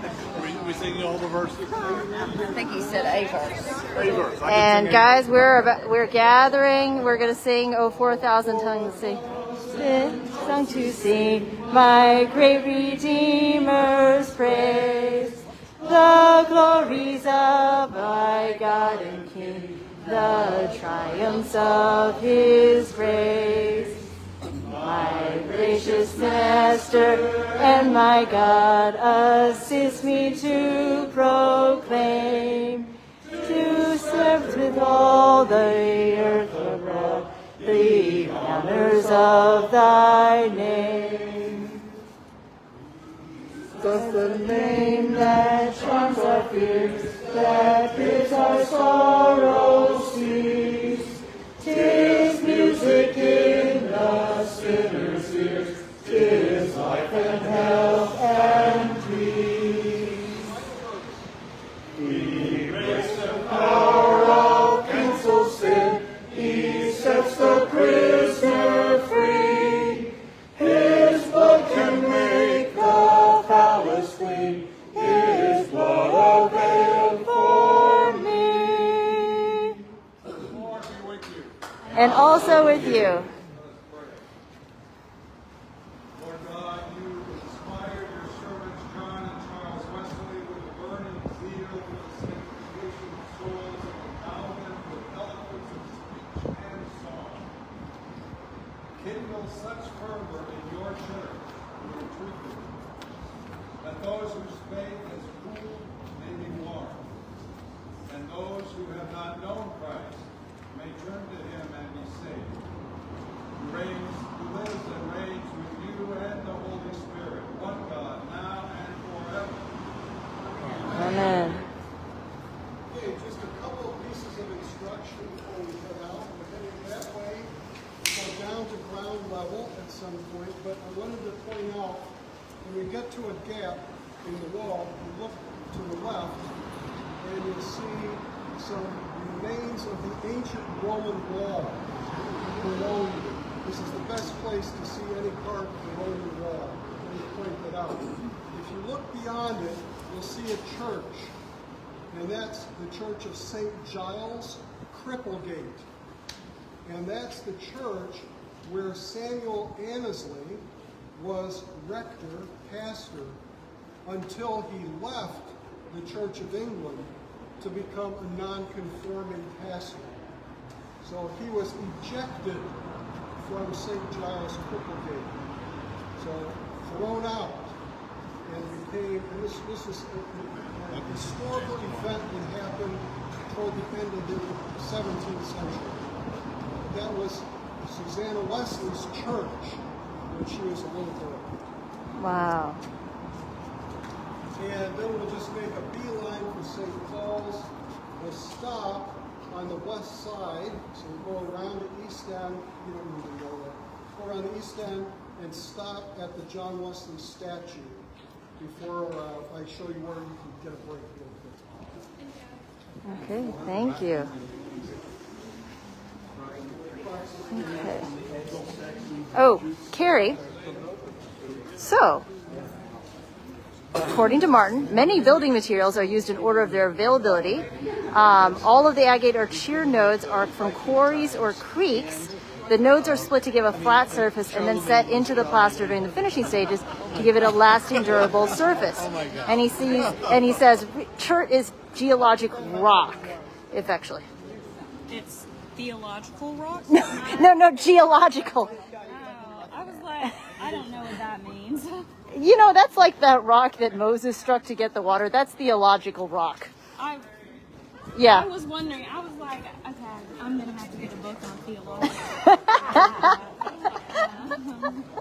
Geological rock. Yes, so geological rock. Thank you. That was very informative. I appreciate it. Yay, Martin. Also, Martin, I wish I was a form of gyro-stabilized camera. I honestly think that the iPhone is just very forgiving when it comes to these things. So if you didn't get completely motion sick when I spun around to like show you gardens or cemeteries or the group, then yes, let's attribute that to the technology of many intelligent people. Also, to give you and Janine a couple notes. So based off of what Paul said, and also team live stream. Hey, oh, hold on.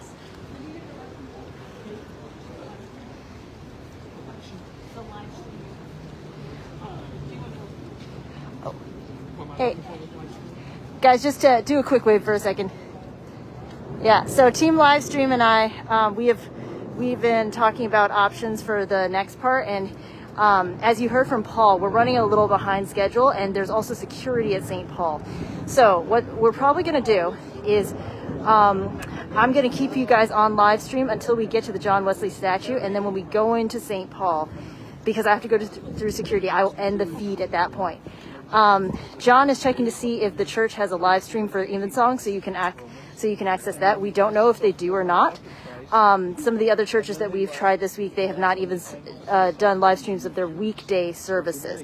So I will post it, or he will post it, if we have access to that.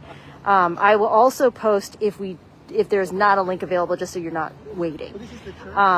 So just wanted to give you guys that update so you know what was going on next and when the feed would end. Now, flipping the camera back around. This would be part of the Roman wall that Paul was talking about. I think this probably dates back to when London was known as Londinium. So, remember, it's a memory from one of the tours I went on. So, wall. And there's a small display here that talks about the city wall. A little hard to read because it's very scratchy. But I think you can kind of make out what it used to look like. So, okay, there you go. Still all right. Is it? All right, let's catch up with the group. Steve, what else did Paul say we should look for at this point? Oh boy. The tower, the church tower there is St. Giles of Cripplegate. Okay, hang on. I'm looking for it.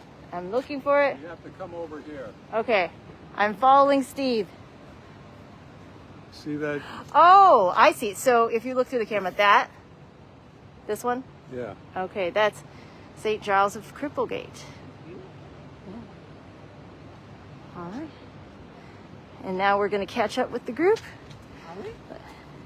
Let's see if I can do it just with walking so I don't overwhelm you guys with running again.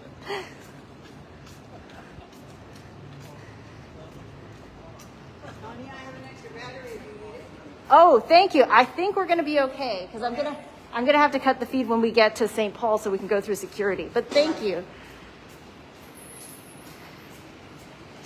Are there just 2 pilgrims left behind? Okay.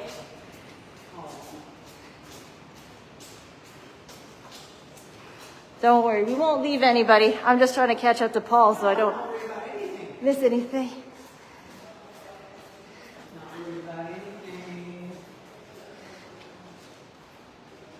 Donna, want to say hello? Hi guys, how are you doing?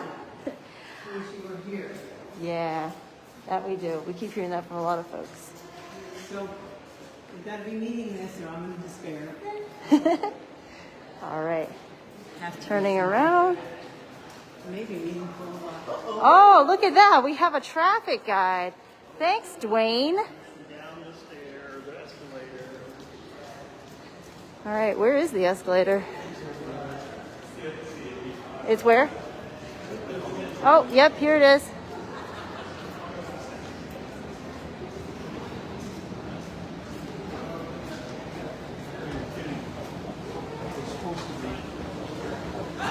Oh. Yep, guys, you want to know something tragic? The escalator has broken. It's now a set of steps. We're not even sure that, we're pretty sure we're going down the down, but we're holding on just in case. So that was interesting. Okay, now we have a down that works. Oh, this is funny. This time the down works and the up doesn't. The one that I just got off of, the up worked, but the down didn't.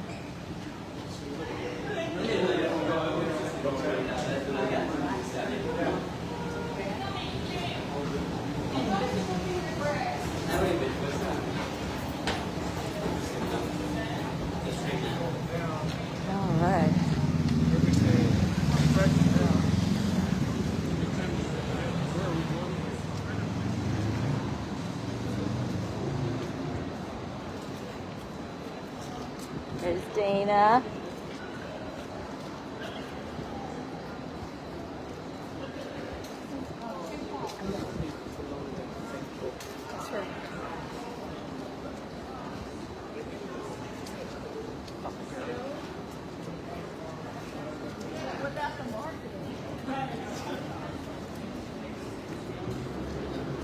Oop. That was almost bad. I almost tripped.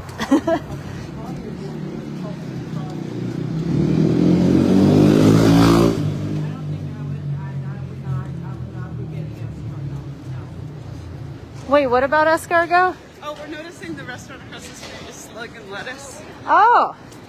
Yeah, check that out, guys. Slug and lettuce. We don't think it has anything to do with escargot, but it's kind of... It should be on the menu, though. I feel like you should not... I was going to say, wave hello to our friends. I feel like you should not be called slug and lettuce if you don't at least have escargot on the menu. You need to have an actual slug. Yeah. Kind of like how Giggling Squid needs to have calamari, or I'm going to be very disappointed in them. I don't know. I'll look up the menu when we sit down. Yeah. Slug and lettuce. Now, of course, we also need to check whether Pickled Frog has frog. Right. I'm holding these restaurants to a high standard. Yes. Truth in advertising. Oh. Oops, excuse me. Hey. Hey guys, just so you know, John just posted this in the chat, the Staying at Sarum chat. He's not seeing an Evensong link for tonight. So we may have to cut off after we get to St. Paul. I'll make sure you guys get a view of the outside. And if they allow us to take photos or video of the inside, then I'll get that for you guys as well. A lot of churches don't, especially on service days. So we will kind of just have to see when we get there. But if there's anything else that you want me to ask Paul, share with the group within the next... What are the unicorns? What? Oh. We're seeing some unicorns. If you can see them, they're right up there on the little landing.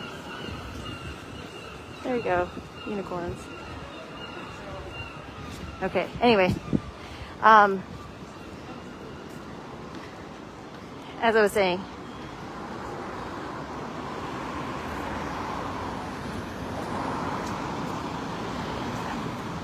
we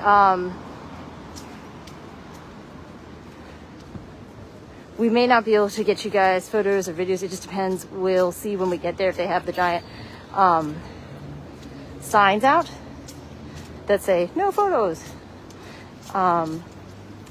And I will let you guys know either way. Just wanted you to know what we were looking at. Whew. We're gonna walk very quickly across the street. Well, if you are going to be hit by a car in London, if you're going out by a black cab, it's a good car to get killed by. So it's very iconic London too. You know, I'm reminded of the scene from Legally Blonde, where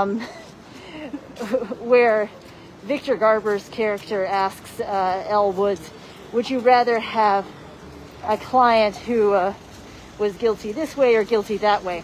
Or guilty of like a serious crime or guilty of a less serious crime? And she said, oh, that's easy. I'd rather have one who is innocent. Correct. Similarly, I'd rather just not be hit by a London car. True.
Martin says the frog may not be amphibian. This side already has been, very close to moving from the Episcopal side. So I think we're going to kind of ignore it. How about more behind?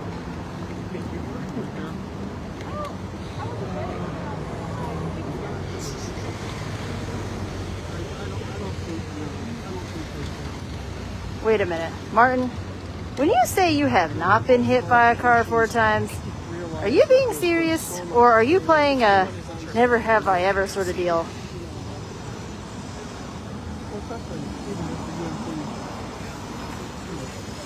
Or a 2 truths and a lie?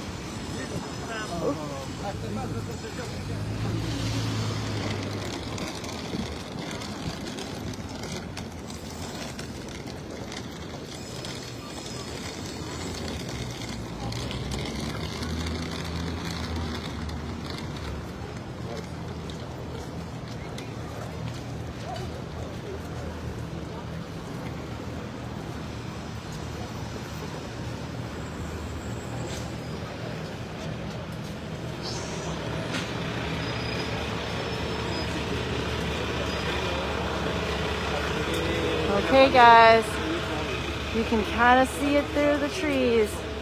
This is St. Paul's Cathedral. We're in their churchyard right now. It's beautiful, trees, lawn,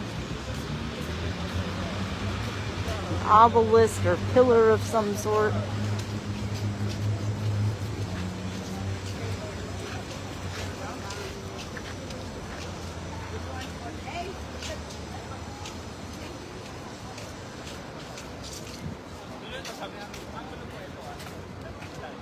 Old Paul's Cross, where Mitch such scene of good and ever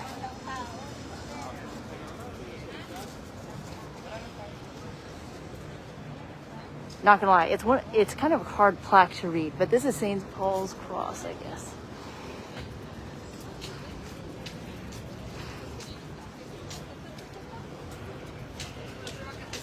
Oh my gosh, Martin, what are you doing?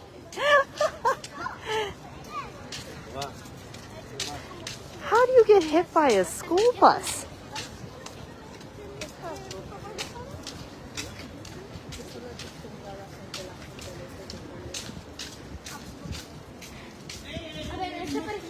Okay. And now you guys can see a little bit more of the building.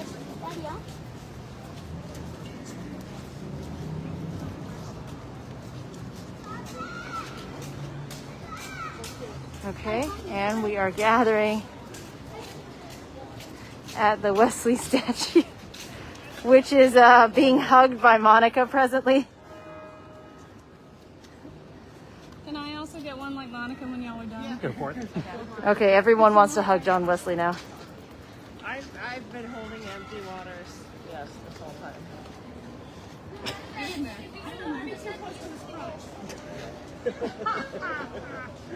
Sanctuaries and sexual ethics. I don't need to be anywhere near that. Thank you.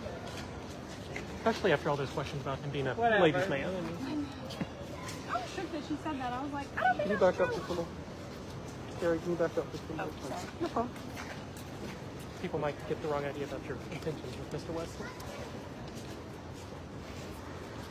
By grace, I like this. The words on the bottom too. Like, I'll say later to the whole group that there are 3 statues outside here at St. Paul's Cathedral. St. Paul, Queen Victoria, and John Wesley. That's great. Yeah. Mm. How much of a poet was John? Did he say no? Did he say no? Oh, there's an inscription at the bottom. I almost forgot, guys. And it says, "By grace ye are saved through faith. John Wesley, father of Methodism, 1703 to 1791, priest, poet, teacher of the faith." How much of a poet was he? So poet as well, this one is not the highest quality in the family. Samuel Johnson, who was the editor of the English dictionary, very important literary figure in the 18th century.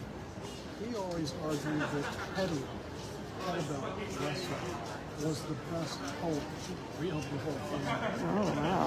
Better than Charles. That's it. And a lot of Charles hymns, Portland poetry is bad. There's a lot of 9,000. There's cream to that. And a lot of it's not bad. Not everything can be 4,000 times the same. But the whole family had a poetic, it certainly went back through Samuel, as a part of Samuel's contribution.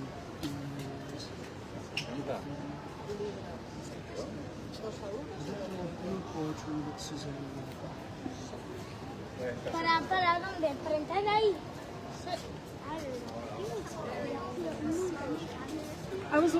He is taller than that, though, right? He's 5'2". Yeah, So I think that's probably about life size. About life size. Did you say 5'2"? Yeah. Yep. Connie is taller than John Wesley. I am evidently taller than John Wesley. Isn't that crazy? Connie, how tall are you? I'm 5'3". No one believes me though. They all think I'm 5'2" or shorter. Take your hat off. Take my hat off? I was gonna say the hat. That even if you remove the hat, I am 5'3". Let it be known that I am evidently taller than John Wesley. My dad was 5'2". Oh really? Was your mom taller?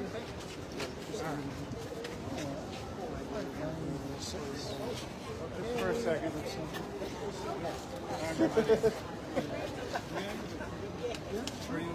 No, go on in. Do the Wesley pose. 1, 2, 3. One more. 1, 2, 3. Okay, there you go. Everybody be practicing your Wesley pose. Remember, we're going to do it on Sunday. So are we? Hey, just one last thing.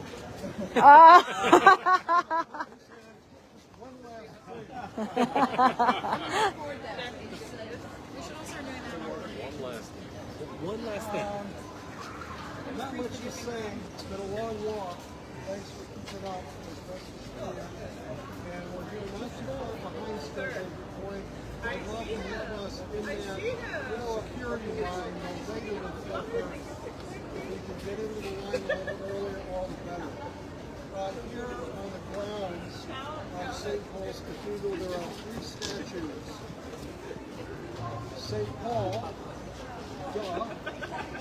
Queen Victoria on the west end of the cathedral, and John Wesley. Now that in and of says something. It tells us in terms of the stature in which they hold John Wesley.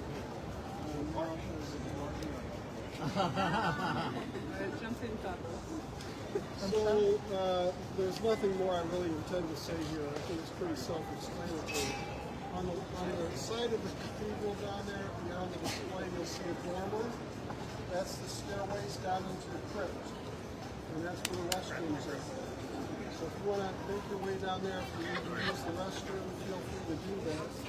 Otherwise, we'll meet outside, just around that area, near the stairs going into security. And I haven't even checked it out to see what's there now. It's light security, I think I'd say, but it's a little time consuming. So try to be there. Wait, what time is it? It's 4:20. 4:20. Yeah. You need to be get there. there as quickly as you can. Okay. Sorry, I gotta do my Fabros paparazzi. No, just one thing. Just one thing. What is that? What is investing, King? Peace. No, best of all is no. God is with us. There you go. I mean, love is probably. I thought you were gonna reference like how like only one thing is needed. What they need here is a picture of Jack Palance. Palance, is his name? From City Slickers. Oh yeah. Oh my gosh, that would be an interesting juxtaposition. All right, I'm gonna walk you guys to the front, so you can see where we would be getting into line for security, because that's That'll probably be a really nice view. And then I'll end the feed shortly after, but not before saying bye. So a little bit more of the view so you guys can see. You can see the dome. And we're going towards the front of the church. I would spend there more than half an hour. And I just don't feel I'm gonna go there for this time. So I feel not today for me. There's actually a neat little display here, if you can see these, that talk about like the Crystal Palace and back streets and alleyways and building the Victorian City, Underground Railway, and it's just all about Victorian London, and it's different photographs. I don't know if that's always there, but it's there today, so that's interesting.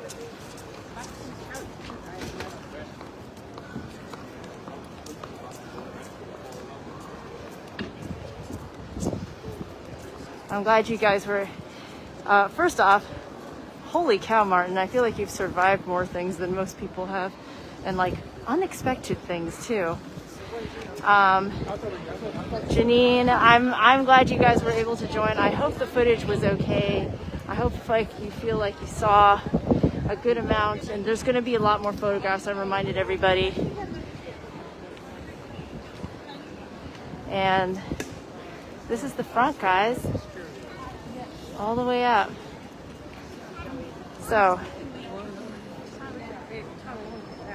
at this point,